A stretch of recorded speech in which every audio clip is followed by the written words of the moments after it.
not too long ago that I'm free to do whatever I want to do. I don't have to teach. I don't have to live in San Diego. I don't really have to do anything for the rest of my life. One guy said, you have to follow the laws. I said, what? I'm not really, but I don't really care much about the laws. And he's like, you don't think laws are important? I said, no. And he goes, well, what would stop you from like raping and murdering as much as you wanted? And I said, I already do rape and murder as much as I want. Oh, yeah. How much do I rape and murder? 0, not at all. I don't have a desire for it. I don't need a law to tell me not to do that. Yeah, I've gained this from philosophy, that I'm able to do without a law what most people will only do if they're forced to by law. The idea, men ain't shit. Well, maybe it's the men you're interacting with. Maybe if you aren't flashing yourself on Instagram and twerking everywhere, you would attract that kind of guy. What do you think you're going to attract? I can behave however I want. You can, but you can't choose the consequences for your behavior. If you invite people to treat you a certain way, don't be surprised if they treat you a certain way. In fact, I'd invite you to go back and listen to this a year from now. In fact, when some of you have children someday, I would love for you to go back and listen to what I just said and see if your perspective on it changes.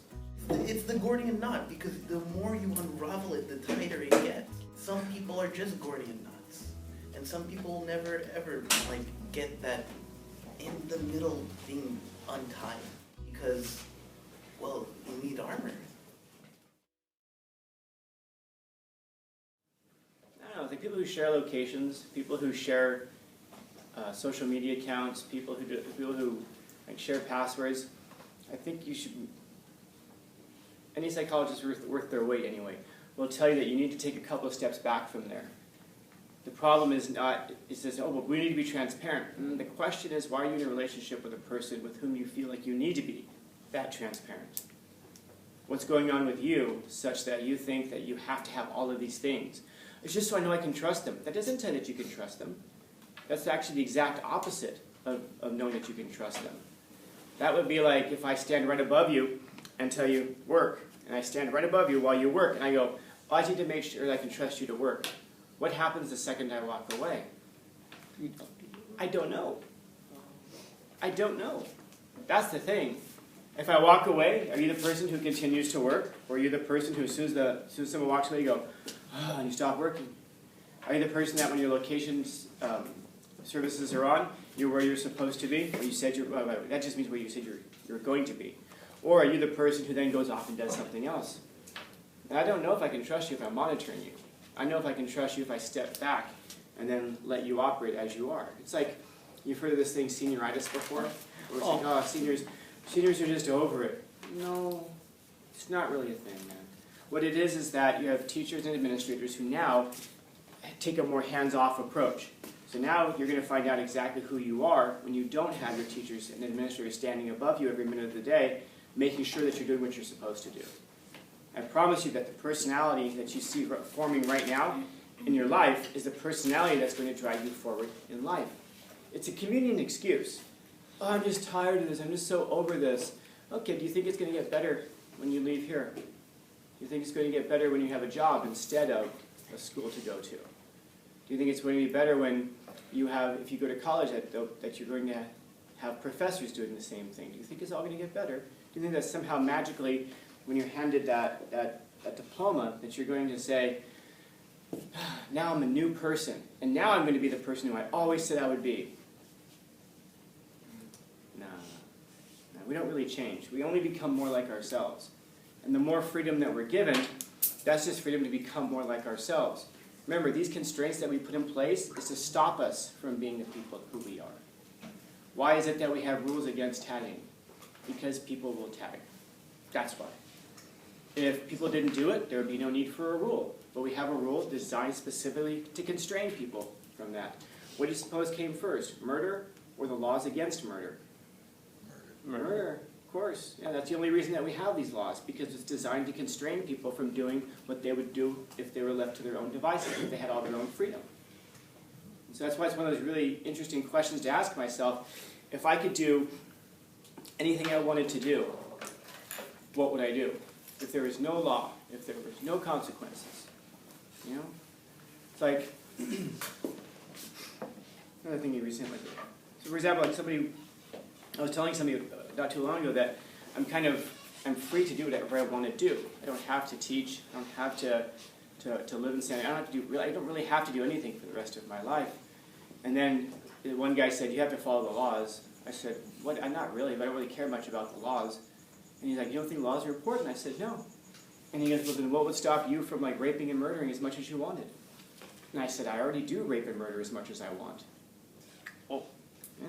How much do I rape and murder? 0, not at all. I don't have a desire for it. I don't need a law to tell me not to do that. I already don't do it. I have no desire to do it in the first place. Those are designed for people who need laws to stop them. I mean, I've gained this from, for example, I've gained this from philosophy, that I'm able to do without a law what most people will only do if they're forced to by law, because it's the right thing to do. And so, looking specifically here, the single biggest problem in communication is the illusion that it's taken place. Just now when I said that, by the way, I rape and murder as much as I want, a bunch of your heads came up. You what? What was your assumption? Your assumption is I was telling you that I do those things. No, why wouldn't it be the other thing around? Why do we have to assume the worst in people? Why don't we really presume the best in people? Because if you do, people are going to take advantage of you. So, that's on them. That's not really on you. If you're a good person and somebody else chooses to be a piece of crap, does that mean you now have to become a piece of crap to combat them? If so, that means that person has way more control over your life than you do. That means everybody that you interact with has more control over your life than you do. I don't determine how I behave. How you behave towards me determines how I behave. Okay? But then don't claim to be free. Don't claim to be your own person. Just understand what you are, a bundle of chemicals bouncing around in the universe that is chemically impacted by every other bundle of chemicals with which they interact. So we got all these things going on in communication. What I said, how I said it, then there's this thick layer of personality. There's this, around all of us, there's this thick layer of personality through which none of us have ever perceived the world the way that it really is. This is why I say none of us sees the world the way that it is. We see the world the way that we are. And then afterwards, there's this what was heard. So the thick layer of personality reflects primarily on the person who's hearing what you're saying, but it also, of course, comes this way. So for example, something very simple that I could say. Something like, I don't know, hello, whatever. Something nice and simple, hello. Now, how do I say it? Hello, hi. Hello, hi. Hello, hi. Now, how did I say it? Yes. How did you perceive it, though? If you kind of presume the worst in people, when you come in here in the morning and you hear me say something like, how's it going, Scallon? Fantastic. Oh man, Scallon's so sarcastic. I'm not sarcastic with you. I would challenge you guys to find a time when I've been sarcastic with you. People just kind of presume that I am because they don't really believe the things that I say. Because, I mean, who talks like that? I tell you guys stories about things, and you guys think, a lot of you guys think I embellish the stories, I make them up. I've never made up a single story I've told you. Not a single story I've ever told you. Who really knows people like that? In other words, if that's not my experience, then that can't be the way that the world is. And that's an immaturity. I mean that. It's a psychological immaturity. It's an inability to recognize that people are different. People have different experiences. We can say it with our mouths. Everyone's different. We all have different personalities. We all have different... But putting that into practice is difficult for a lot of people. If your experience with people is that... Oh, good example. One of my students brought up Andrew Tate recently. And is it true, then, that women ain't shit? No. Is it true, maybe, that the women he interacts with, maybe he's the kind of person who attracts people like that? It's like I was talking to, I mean, I hear this all the time from other people. You know, this idea, you know, men ain't shit. Well, maybe it's the men you're interacting with. Maybe if you weren't flashing yourself on Instagram and twerking everywhere, you would attract that kind of guy. What do you think you're going to attract? Genuinely. I can behave however I want. You can, but you can't choose the consequences for your behavior. If you invite people to treat you a certain way, don't be surprised that they treat you a certain way. What I just said, I stand by it. It's on video. How did I say it? Did I say it angrily? Or am I telling you the truth? Or am I saying it from love? Man, he's such an asshole. Maybe because you think I'm talking about you. I'm not. But I wonder how many of you think I am. And then, that's what I heard. He's just critical. He shouldn't judge people. Okay, I'm not judging anybody. I don't really care what you do. That's not true. I do care what you do. I want you to be better. But what you're hearing is more about you. It's a Rorschach test. What is it that you're hearing from all of it? I invite you to go back and listen to this. In fact, I invite you to go back and listen to this a year from now. In fact, when some of you have children someday, I would love for you to go back and listen to what I just said and see if your perspective on it changes. If you can realize what that kind of stuff leads to. I wonder how many of us are going to find ourselves down the road in failed marriages, broken families, trying to figure out what the hell happened. I don't know. It's not my fault. The dude took off. Why did you choose him? Was there nothing in his background that warned you about that? Really? Nothing in his background that warned you about that? And yet you chose to make children with him. Well, she cheated on me, she did this. Was there really nothing in her background that warned you that might be the case? When you were choosing a spouse, how did you choose it? Did you choose it by the best person you could find? Or did you choose it by the best looking person you could find? And then did you not care about character or virtue at all?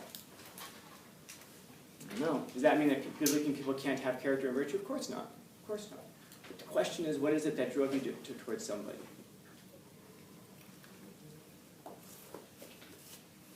How are you hearing what I'm saying? Are you hearing it as being critical? Are you hearing it as being making fun of people? Are you hearing it being, no, I don't know. I have no idea how you're hearing this. I can't control this part. What I can control is, who's my audience? What's the best way that I can present the ideas that I'm trying to present? Knowing how it is that you're going to presume my speech, how best can I present it in such a way that it doesn't come off as negatively?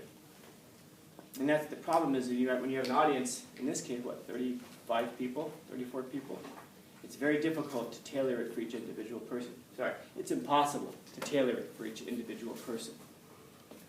And so, understand when you're in the audience, that's what's going on with the person who's talking to you. So maybe part of this personality thing that we can speckle in a little bit is trying to understand the best from people. Okay, strip away some of the adjectives, strip away some of the tone perhaps, because people have different impressions of tone. What's the message there, and how can this be taken in the best possible way? What's the best way I could possibly take this? Because I'm going to assume that that's how they mean it. Or, I'm going to find the worst possible way of interpreting it. Why? Because I don't like what's being said. I mean, I get this all the time. I've had these meetings with, I don't have very many parent meetings. They're always a lot of fun, though. When I do have these meetings, I get chastised sometimes because I talk to people the same way I talk to everybody else. I talk to them the same way I talk to you guys. I was talking I was in a current conference like 3 years ago, and I referred to something as being absolutely fucking ridiculous. I go, you really believe that about your son?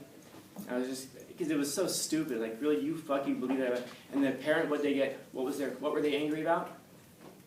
Fuck. Yeah, I said the F word. Oh my God. Excuse me, the language, did you allow your teachers to talk like that?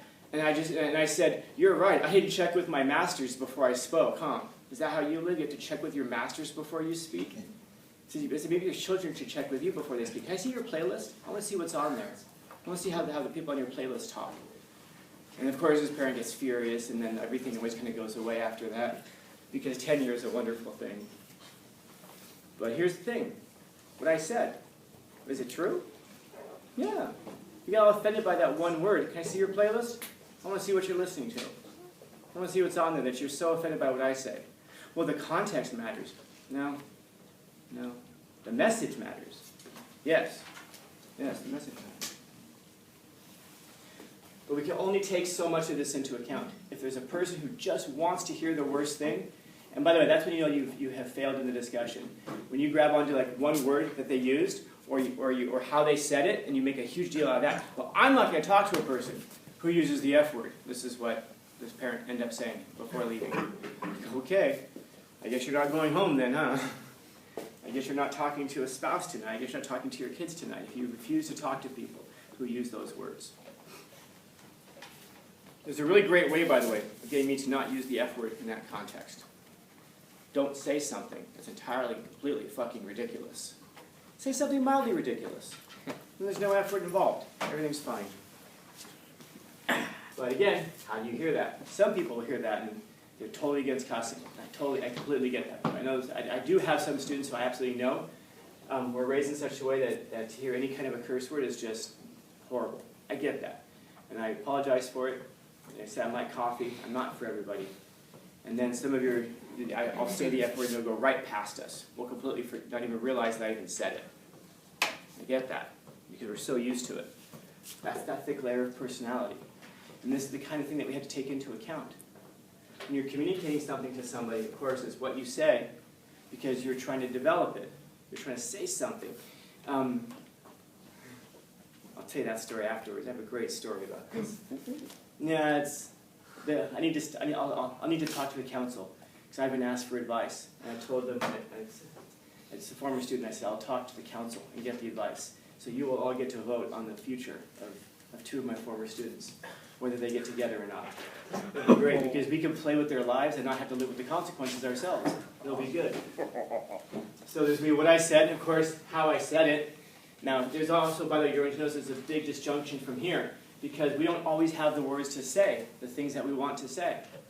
I mean, like, for example, the people I was just talking about right now, there's a girl, and she's like, I'm trying to tell him something, but I just don't have the words to say it. And I was like thinking, man, if only you had a teacher when you were in school who gave you an assignment, like let's say twice a week, the whole purpose of which was to develop your ability to articulate your thoughts, ideas, and feelings.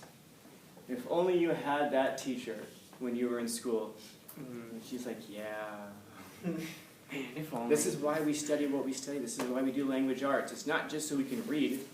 It's not just so that we can read. It's so that we can write. It's not just so that we can write. It's also so that we can talk, so we can express ourselves, so we can say what's on our minds. How often do we feel stymied? In fact, how often have we been talking to people and just kind of throw up our hands and be like, forget it. You know, maybe it's because we aren't able to cross this bridge between what we mean to say, what we're thinking and feeling, and what we're able to actually articulate. And even if we can articulate it perfectly, there's no guarantee that they're going to hear the thing that we said, or the thing that we intended to say, or more importantly, the message that we wanted to get across. I don't care if you hear every single word. I want to know if you got the message. I want to know if you got the message. And so that takes understanding who you're talking to.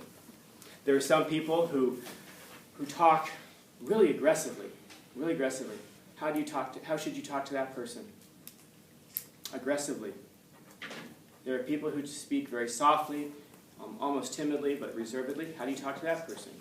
The exact same way. If someone comes in here and they speak French, what language are you going to speak to them? German. German? No, that'll give them nightmares. I'll give them flashbacks. Oh. Hopefully, and this is part of the problem. We'll speak English to them. We'll speak German to them. And they're sitting there speaking French like, what's going on? They won't understand. You have to speak the language that people speak. Otherwise, they're not going to understand. I'm sure you guys have heard of the love languages, right? Oh yeah. It's along those lines.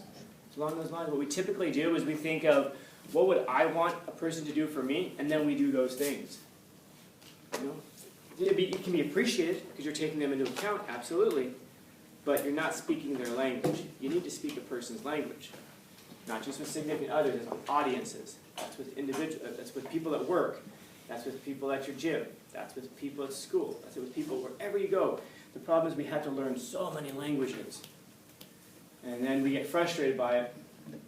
And that goes back to, I think Chris said, something to the effect of when people just are like, well, just, you have to understand who I am. Just accept who I am. No. Communication is bridging those things. Taking who I am, and I came to a realization yesterday, actually, that communication is taking myself and putting it into your head. And the more effectively I can do that, the better you can understand me. Exactly. I sit there and go like, I want you to know me.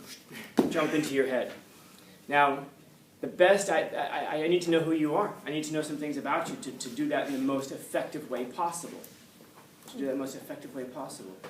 You know, is it going to be with facial expressions? Is it going to be with tone?